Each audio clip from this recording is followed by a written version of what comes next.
बिना डर के मैं कह रहा हूँ, क्या सरकार मुस्लिम हितैषी है? सरकार का एक कोई कानून मुस्लिम हितैषी बना है? सरकार ने एक भी योजना मुस्लिम हितैषी बनाई? आपने एजुकेशन का बजट किया, मौलाना अब्दुल कलाम जो है वो योजना थी, फेलोशिप थी, वो आपने बंद कर दी, तमाम मदरसों के एड आपने खत्म कर दिए, को उर्दू भर्ती आप लोग करा नहीं रहे हो। ये न्याय नहीं हुआ है, ये दमन हुआ है और इस दमन का हम लोग पुरजोर विरोध करते हैं। देखिए, मैंने प्रयास किया था कि मुझे मेरी बात रखने का मौका मिले और मैंने इस पर जोरदार आवाज भी उठाई। पहली चीज ये कि जब वो प्रस्तुत किया गया तो हमें, जब चर्चा में हमने कहा तो हमें बोलने का मौका नहीं दिया गया। ये जो है कमजोर वर्गों की आवाज जो है पार्लियामेंट में दबाई जा रही है, ये अच्छा नहीं है। हमें जनता ने चुन के भेजा, हम किसी के दया पे यहाँ नहीं है। दूसरी बात, जब ये बिल प्रस्तुत हुआ और उसको पुरस्थापित करने के लिए कहा गया, तब हमने इस पर डिवीजन की मांग की।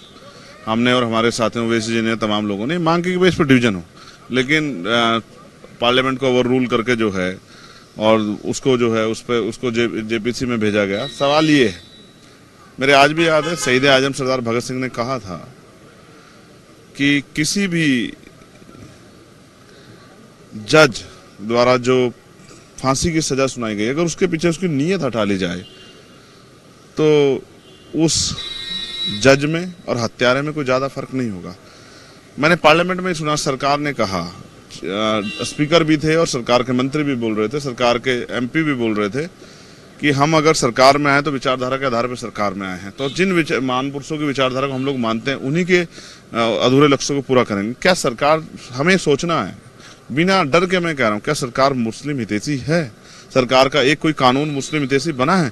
सरकार ने एक भी योजना मुस्लिम हितैषी बनाई? आपने एजुकेशन का बजट किया, मौलाना अब्दुल कलाम जो है वो योजना थी, फेलोशिप थी, वो आपने बंद कर दी, तमाम मदरसों के एड आपने खत्म कर दिए, को उर्दू भर्ती आप लोग करा नहीं रहे हो।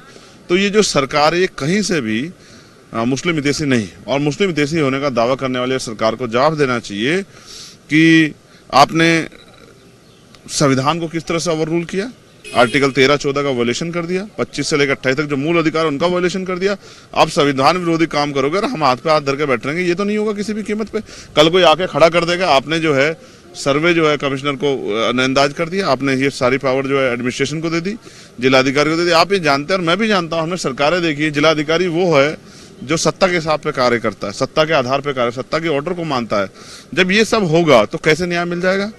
तो सरकार बहुमत में है, सरकार उसको पास करा सकती है, हम उसको नहीं रोक सकते हैं, लेकिन गलत अगर कुछ होगा तो हम लोग आवाज उठाएंगे। ये न्याय नहीं हुआ है, ये दमन हुआ है और इस दमन का हम लोग पुरजोर विरोध करते हैं और हम लोग पुरजोर विरोध करते हैं। जेपीसी में जब ये कमेटी बनेगी तब भी हम लोग अपना आपत्ति दर्ज कराएंगे, कॉन्स्टिट्यूशनली भी दर्ज कराएंगे। और जो सरकार ने आज जो दमन करने का प्रयास किया है, स्पेशली मुसलमानों का, मैं कह रहा हूँ जैनों के लिए क्यों नहीं किया आपने? जैनों को देखिए, उनके तीर्थंकरों को किस तरह लूटा जा रहा है, उनको किस तरह से परेशान किया जा रहा है।